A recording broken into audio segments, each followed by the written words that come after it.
ගම් වතුර බැහැගෙන යද්දී මම ඩුබායි ඉඳන් ලංකාවට ආපු ගමන්ම ගම්පොලට යන්න තීරණය කරලා තියෙන වෙලාවේ නිකවැරටි පාස් කරගෙන මේක අමතර දුරක් පන්සලට ආවා. පැය දෙකක් විතර අමතර ගමනක්. පැය දෙකක් විතර වුණා. හාමුදුරුවෝ බලලා යන්න මාව. හාමුදුරුවෝ ගම් වතුරට ගොඩාක් සේවයක් නිකවැරටි ඉඳන් කරගෙන යනවා අපි දැක්කා. ඉතින් ඒ සේවය කට්ටියම අහනවා කත්නූරු හාමුදුරුවෝ මුකුත් කරන්නේ නැද්ද කියලා. මගෙනුත් අහනවා. මම ඩුබායි හිටිය හාමුදුරුවෝ ඇත්තටම මේ ඒ ඉන්නකොට මට ඩුබායි ලංකාවේ අශයෙන් ලංකාවේ නැති වෙච්ච එක ලොකු පාඩුවක්. ඒ පාඩුව අපිට නෙමෙයි. මේක කැමරාවටම කියන එකක් නෙමෙයි. ඒක කවුරුත් දන්නවා.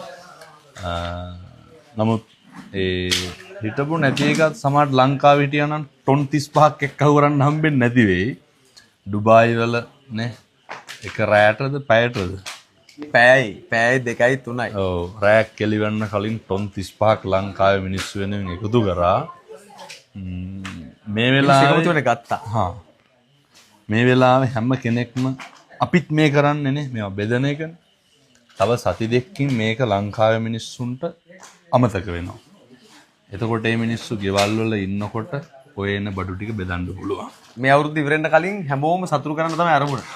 ගොඩක් වටිනවා. දැන් මේ නිකවැරටි හාමුදුරුවෝ පන්සලේ කොහෙන්ද මෙහෙම දේවල්? දැන් පළවෙනි දවසේ ආරංචි වුණ ගමන් අපේ නිකවැරටියේ පැතිවලට ගියා. ඔව්. ඒ යනකොට මිනිස්සු මේ ව්‍යසනය කොච්චර දරුණුද කියනවා නම් එකම ඇඳුම ඇඳගෙන දවස් 3ක් හිටියා. මම ඇහුවේ ගිහිල්ලා මොනවද ඕන කියලා හාමුදුරුවනේ ඇඳ ගන්න ඇඳුමක් දෙන්න කිව්වා. එවලම account එකේ තිබ්බ සල්ලි ටික අරගෙන ඇඳුම් දුන්නා. මදි. කතා කරා පානදුර සුපර් ෆැෂන් අධිපතිතුමාට පහෝදා ලක්ෂ 80ක රෙදියුවා. ඒකම මේ සෙරෙප්පු සපත්තු තුවා බෙඩ් සීට් හැම දෙයක්ම දැන් මේ වර්ග කර අදත් බෙදුවා හෙටත් බෙදනවා අනිද්දාත් බෙදනවා. අපිට ඒ වෙලාවේ පැවරෙන වෙලාවේ හාමුදුරනේ අපි කොහෙද ඉන්නේ කියන එක වැදගත් වෙන්නේ. අපිට එතනින් එහාට යන්නත් බෑ. රටේ හදිස්සිත් නීතිය දාලා. අපිට ලංකාවටම සේවය කරන්න පුළුවන් ආසයි. ලංකාව වටේම යන්න නම්. හැබැයි අපහසුයි.